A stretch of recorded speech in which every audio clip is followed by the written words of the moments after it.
इस कदर जबर का माहौल बनाया गया है, इस कदर जबर का माहौल बनाया गया है, जिसने आवाज़ उठाई है उठाया गया है। अस्सलाम वालेकुम, मुझे कहते हैं मकबूल जाफ़र, आप देख रहे हैं नारा हक। आज हम बात करेंगे, आज के प्रोग्राम में दो अहम खबरें हैं। एक ख़बर ये है कि एक बलूचिस्तान के एक सोशल वर्कर वॉलंटियर इरफान ज़हरी को, जो नौजवान लड़के हैं, उनको उठाया गया है। बड़े नौजवान हैं बेचारे, कुछ उनके जो आसपास के वो हैं, वो कह रहे थे कि वो जॉब की तलाश में भी रहते थे, लोगों की खिदमत में भी पेश रहते थे। तो उनको उठाया गया है। उनके लवाहिकीन ये अपील कर रहे हैं कि अगर उनका कोई जुर्म है तो उनको अदालतों में पेश करें, चाहे जिस किसी ने उठाया है, जिस एजेंसी ने उठाया, जिस इदारे ने उठाया, तो आप काइंडली उनका जो भी जुर्म है आप वो करें। और कुछ अरसा कबल जो डीसी क्वेटा थे, मेजर रिटायर औरंगज़ेब बादीनी साहब, उसको अवार्ड दे रहे हैं अच्छी परफॉर्मेंस का। कुछ अरसे बाद उसको उठाया जा रहा है। खैर, बलूचिस्तान की किस्मत बदकिस्मती से ऐसी है कि किसी का पता नहीं चलता। हालांकि ये तो वो लोग हैं जो कहते हैं कि जो कुछ अच्छा पॉजिटिव सोसाइटी में कर रहे होते हैं, लेकिन फिर भी हम ये नहीं कहते इंसान है ख़ता का पुतला है। अगर उनसे कोई ख़ता हो गई है, गलती हो गई है, तो उनको अदालत में पेश किया जाए, ये बड़ा बेहतर होगा। ये इस मुआशरे के लिए, सोसाइटी के लिए। जो नौजवान एक्टिविस्ट है, जो सोशल वर्कर है, वो बहुत घबरा गया है। कई एक तो वो कर रहे थे कि हम अगर हमारा ये भी नतीजा ये निकलना है तो फिर हम ये छोड़ देते हैं।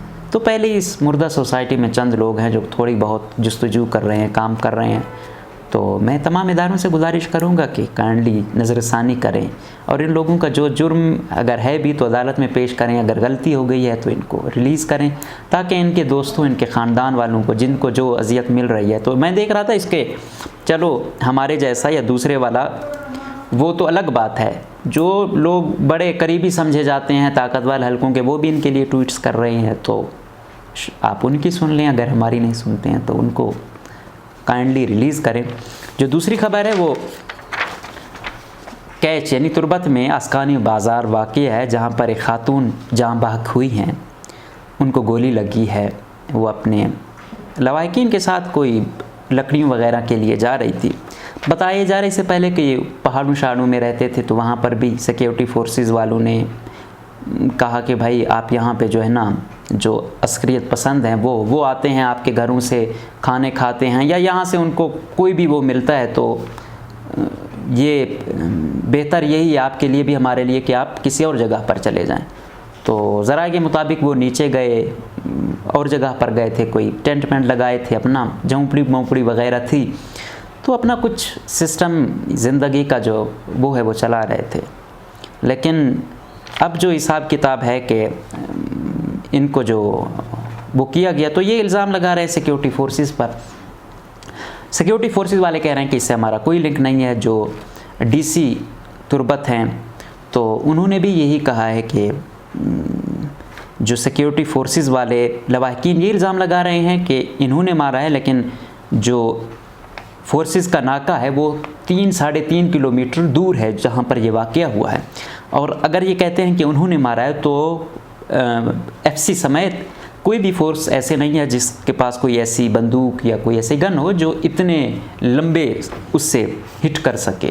तो कह रहे हैं तहकीकात चल रही हैं, तो जो भी होगा, लवाहिकीन और दूसरे जो वहाँ पे तंजीमें हैं वो कह रहे हैं कि FIR नहीं दर्ज हो रही, नामजद नहीं कर रहे। दूसरी तरफ ये कहा जा रहा है कि हम इसमें मुलविस नहीं हैं और तहकीकात जारी हैं, तहकीकात होंगी तो पता चलेगा।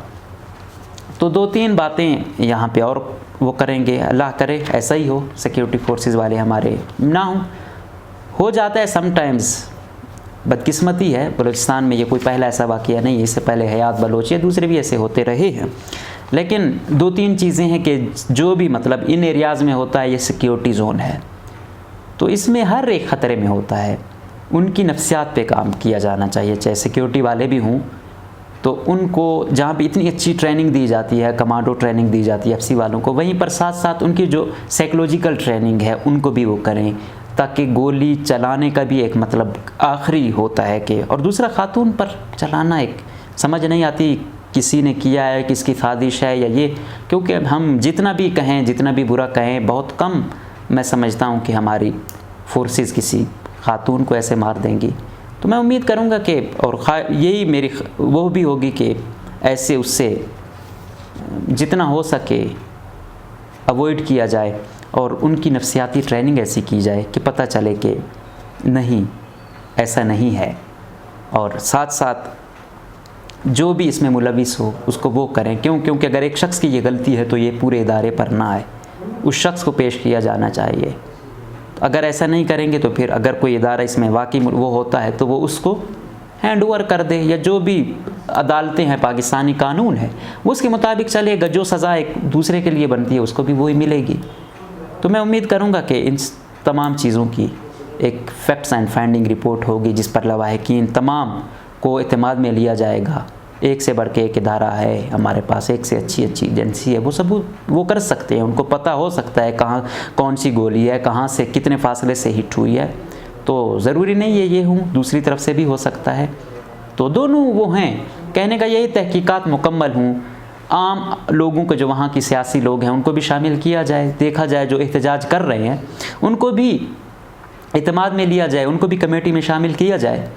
फिर जो फ़ैसला हो सब के लिए मंजूर होगा। अगर एक तरफ़ा कहा जाएगा फिर क्योंकि वो लोग को सेटिस्फाइड नहीं होंगे तो फिर वो आम लोगों को कैसे सेटिस्फाइड कर पाएंगे।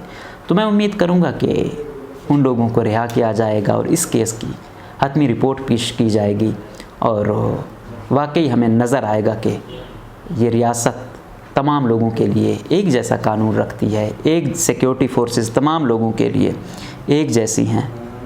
और यही इस मुल्क और कौम का मुस्तकबिल हो सकता है, जहाँ पर चाहे लाहौर का हो चाहे तुर्बत का हो, उनको एक तरीके से ट्रीट किया जाए। इजाज़त दीजिए। अल्लाह हाफ़िज़।